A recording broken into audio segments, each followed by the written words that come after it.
बसंतपुर गांव। नाम तो बसंत जैसा है, पर यहाँ के खेतों में बसंत कभी के मर गया। उत्तर प्रदेश के इस गांव में दो बहनें रहती हैं, मीरा और प्रिया। माँ तो पहले ही स्वर्ग से धार चुकी, बाप भी 3 साल पहले बीमारी से चल बसे। अब दोनों अकेली, घर पुराना, छत टपकती और बाप के नाम पर 2 बीघा खेत, बस यही पूरा सहारा।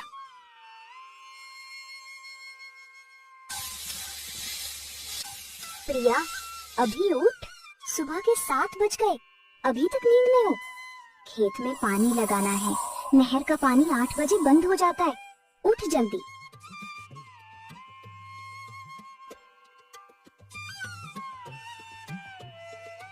दीदी, 5 बजे तक मैं बीज बो रही थी, थक गई हूँ। तुम पानी लगा दो, मैं थोड़ी देर में आती हूँ। नहीं आती तो मैं अकेले पूरा खेत सींच लूंगी। सुन लो, उठो और देखो, कल से रात को जल्दी सोया करो। इतने में बाहर दरवाजा खटखटाने की आवाज आई।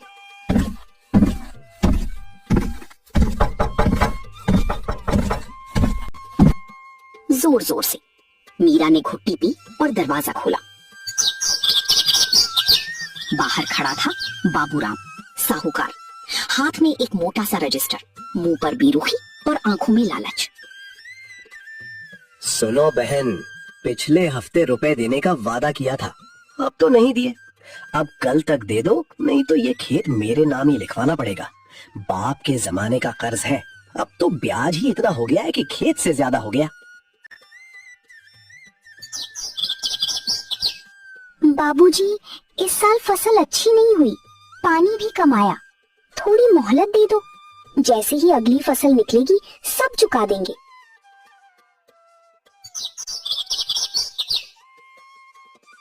थोड़ी मोहलत? पिछले 3 साल से थोड़ी थोड़ी मोहलत दे रहा हूँ, अब नहीं, 1 हफ्ता। इस हफ्ते के बाद मत कहना कि बताया नहीं। दीदी, वो आया क्या? क्या बोला? क्या बोलेगा? 1 हफ्ते में पैसे चाहिए, अब बता कहाँ से लाएं पैसे? हम खेत नहीं देंगे दीदी, खेत तो पिताजी की देन है, हम कुछ करेंगे। करेंगे क्या? पेड़ से पैसे तोड़ेंगे? तेरे पास कोई नौकरी है? मेरे पास है। हमें कुछ नया करना होगा दीदी, सब लोग जैसा करते हैं वैसा करेंगे तो वैसा ही होगा, हम कुछ अलग करेंगे।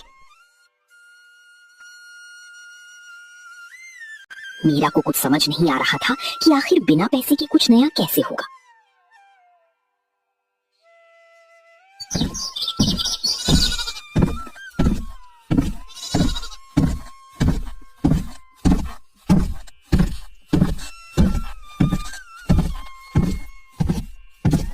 दोनों बहनें खेत की ओर चल दी। रास्ते में उन्हें भोला चाचा मिल गए, पड़ोसी किसान, अच्छे आदमी, पर उनके मुंह में हंसी रहती थी, चाहे मामला कितना भी दुख का क्यों ना हो। कहाँ जा रही हो बेटी? खेत? अब खेत में क्या बचा है रोपने को? पिछले साल तो धान सूख गया था, उससे पहले गेहूं में रोग लग गया, अब इस बार क्या बोने का सोचा? चाचा, इस बार हम कुछ ऐसा बोएंगे कि सब देखते रह जाएं। हाँ हाँ, तुम तो अक्लमंद हो, पर देखना ज्यादा दिमाग मत लगाना। खेती तो परंपरा से होती है, जैसे बाप दादा करते गए वैसे करो। पर चाचा, बाप दादा वाली खेती से तो कर्ज ही बढ़ा है, कुछ तो बदलना पड़ेगा। वे खेत पर पहुंचे। खेत सूखा पड़ा था, मानो कोई रोता हुआ चेहरा हो।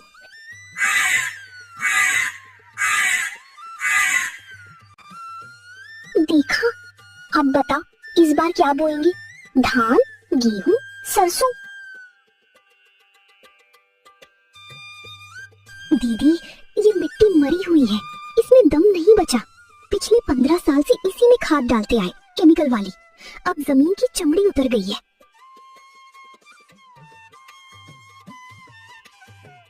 तू बोएगी क्या? बीज डालूं या नहीं?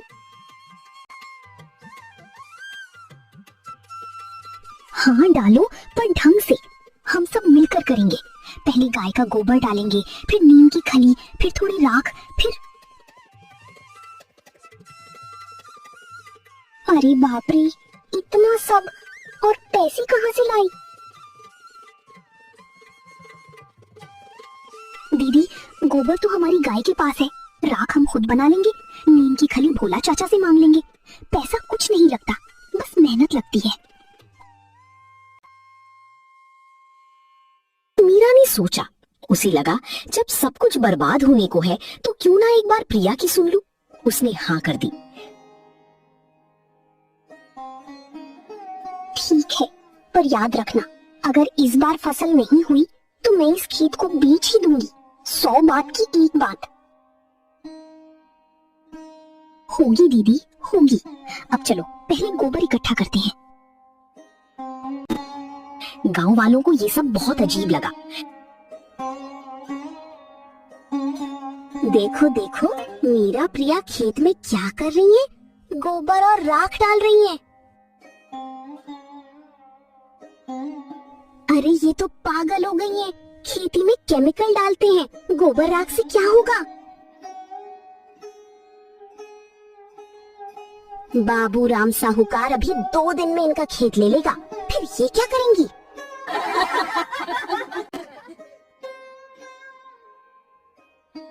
दीदी सुन रही हो? चौपाल पर बैठी औरतें हम पर हंस रही हैं।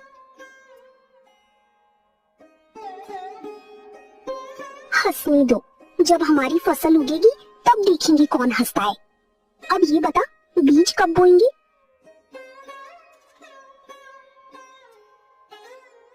परसों। मैंने मुन्नी से कहा है कि वो अपने घर से लौकी, कद्दू, तोरई के बीज ले आए। उनके घर पिछले साल की अच्छी फसल हुई थी।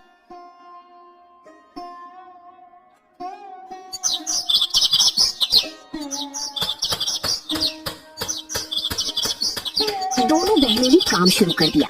सुबह जल्दी उठना, गोबर बीनना, राख छानना, नीम के पत्ते कूटना, ये सब मिलाकर खेत में डालना।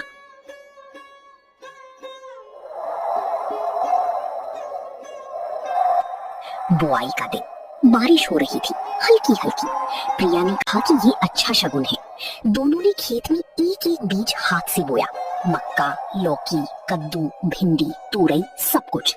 यहाँ वहाँ गेंदा के बीज भी डाल दिए।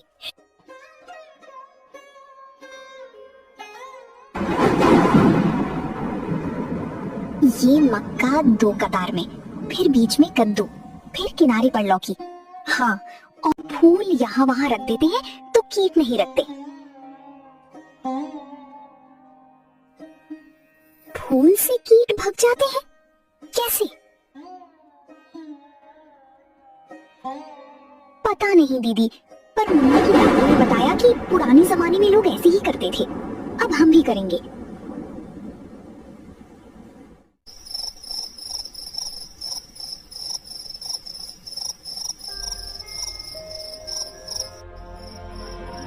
रात को दोनों बहनें थकी हारी चारपाई पर लेट गई।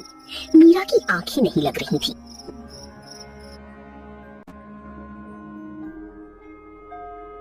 प्रिया सो रही है? नहीं दीदी, तुम्हारी तरह मेरी भी आंख नहीं लग रही। डर लग रहा है। डर तो मुझे भी लग रहा है, पर डर से क्या होगा? हम करेंगे तो देखेंगे।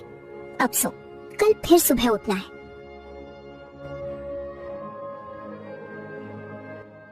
दीदी, कभी लगता है अगर हमारा ये तरीका काम कर गया तो पूरा गांव हमारी तरफ देखेगा।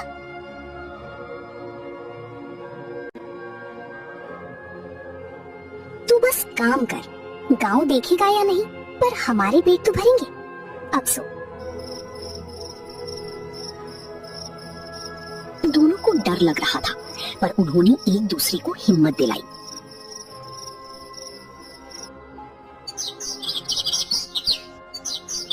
बीतते दिन 2 हफ्ते बाद हरी हरी नन्ही पौधी निकल आई। मीरा का दिल गदगद हो गया, पर फिर अचानक एक दिन प्रिया भागती हुई आई।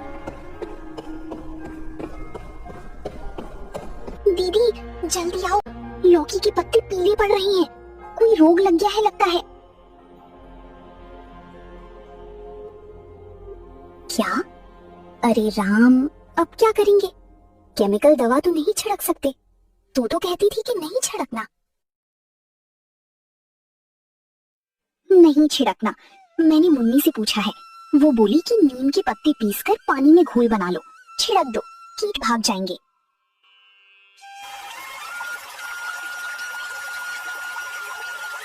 प्रिया ने नीम के पत्तों का घोल बनाया और उसे पौधों पर छिड़क दिया। 3 दिन में पत्ते फिर हरे हो गए। मीरा ने राहत की सांस ली।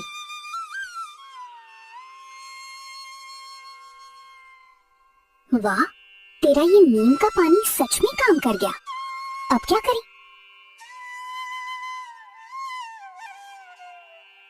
अब सिर्फ पानी और धूप, बाकी पौधे खुद देख लेंगे।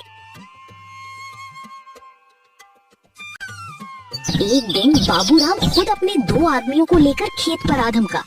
उसने देखा कि खेत में मक्का, कद्दू, लौकी सब लहलहा रहे थे। उसे जलन हो रही थी। देखो इनका खेत, पिछले 10 साल में कभी इतना हरा नहीं देखा। कहीं कोई नई चाल तो नहीं चल रही? कैसी चाल बाबूजी? हम तो बस गोबर और नीम का पानी डाल रहे हैं।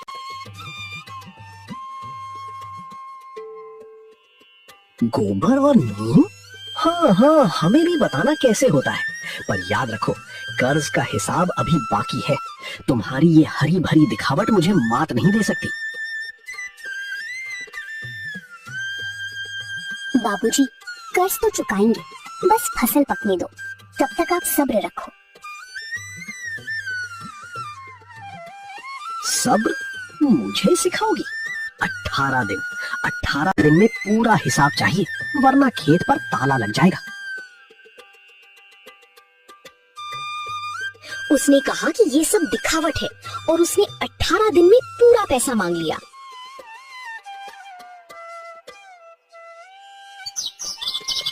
दीदी मत डरो, 18 दिन में फसल तो नहीं पकती, पर हम कुछ ना कुछ करेंगे। हम कुछ सब्जियां मंडी में बेच देंगे, थोड़े पैसे दे देंगे, बाकी बाद में। बाबूराम कहाँ मानने वाला है, उसे तो पूरा पैसा चाहिए। तो हम उसे भी दिखा देंगे। चलो, कल से सब्जी तोड़ना शुरू करो। प्रिया ने अपनी दीदी को हिम्मत दिलाई। उसने कहा कि वे कुछ सब्जियां मंडी में बेच देंगी और थोड़े पैसे बाबूराम को दे देंगी।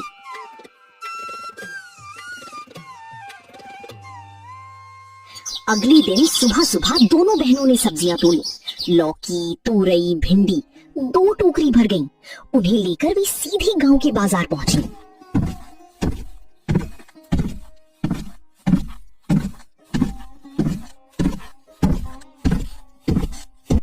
बाजार में तमाम सब्जी वाले बैठे थे। सब के सब केमिकल वाली सब्जियां बेच रहे थे। मीरा और प्रिया की सब्जियां थोड़ी छोटी थी, पर उनमें एक अलग सी खुशबू थी। बेटा, तुम्हारी सब्जियां तो थोड़ी छोटी हैं। बगल वाले के पास देखो, कितनी बड़ी बड़ी लौकी है।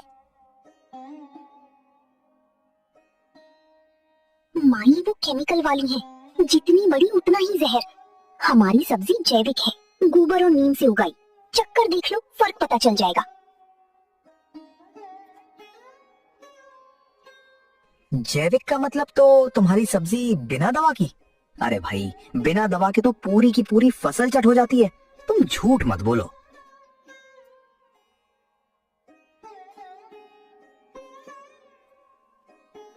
भाई साहब, हम मेहनत से उगाई है, कोई दवा नहीं डाली। देखना चाहो तो हमारा खेत चलकर देख सकते हो। अब खरीदना हो तो खरीदो, वरना हम दूसरे ग्राहक ढूंढ लेंगे। कुछ ग्राहकों ने उनका मजाक उड़ाया, पर फिर एक युवती आई जिसकी माँ बीमार थी और डॉक्टर ने जैविक सब्जी खाने को कहा था। दीदी, ये सब्जी सच में जैविक है? मुझे दे दो। कितने में दोगी? बाजार से थोड़ा सस्ता देंगे, क्योंकि ये हम खुद उगाते हैं। 5 किलो लौकी के 40 रुपए। ले लो, कल भी लाना, मैं रोज लूंगी। धीरे धीरे और ग्राहक आए। कुछ ने खरीदी, कुछ ने मुंह बनाकर चले गए, पर 2 घंटे में दोनों टोकरियां खाली हो गईं। मीरा ने पैसे गिने, 300 रुपए। 300 रुपए। कल और तोड़ेंगे तो और मिलेंगे। कुछ तो बाबूराम को दे देंगे, बाकी से बीज खरीदेंगे। देखा दीदी, मैंने कहा था ना कि जमीन कभी खाली नहीं जाती।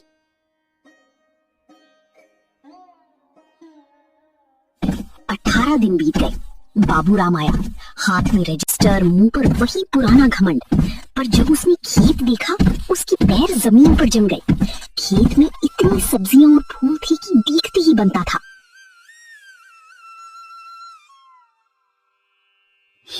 ये क्या है?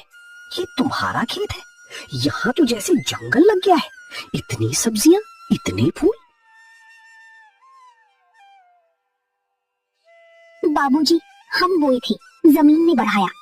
आप तो कहते थे कि गोबर मीन से कुछ नहीं होता, अब देख लिया। बाबूजी, आपका कर्ज पिछले 3 साल का ब्याज समेत हमने मंडी में सब्जी बेचकर बचाए हैं, गिन लीजिए। ये तो सिर्फ ब्याज है, मूलधन कहाँ है? मूलधन के लिए 2 महीने और चाहिए। अब हमारी फसल पक रही है, मक्का भी, कद्दू भी, लौकी भी। हम 2 गुना दे देंगे, बस एक बार और मौका दे दीजिए। बहन, तुमने ये कैसे कर लिया? मेरे खेत में धान बोया था, आधी फसल मर गई, और तुम्हारे 1 बीघे में इतना कुछ। बाबूजी, जमीन को केमिकल की नहीं, प्यार की भूख लगती है। गोबर, थोड़ा नीम, थोड़ा राख और बहुत मेहनत, बस यही फॉर्मूला है।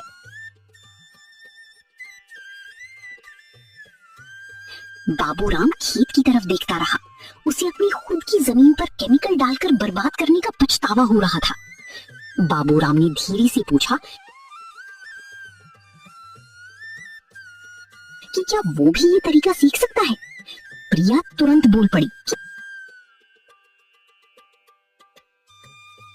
जी हाँ बाबूजी, जरूर, हमें तो खुशी होगी।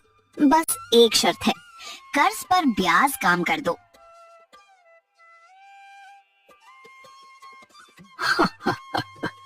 अब तो तुमने मुझे सबक सिखा दिया बहन। आधी ब्याज माफ। कल से मैं तुम्हारे खेत पर आकर सीखूंगा।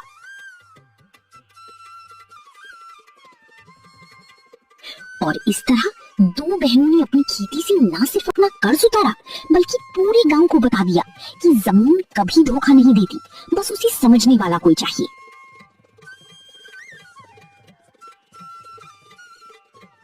प्रिया, तूने जिद नहीं छोड़ी, नहीं तो ये खेत किसी और के नाम होता। दीदी, जिद नहीं, विश्वास। जमीन पर विश्वास, खुद पर विश्वास और तुम पर विश्वास। अब चलो, कल से और बीज बोएंगे।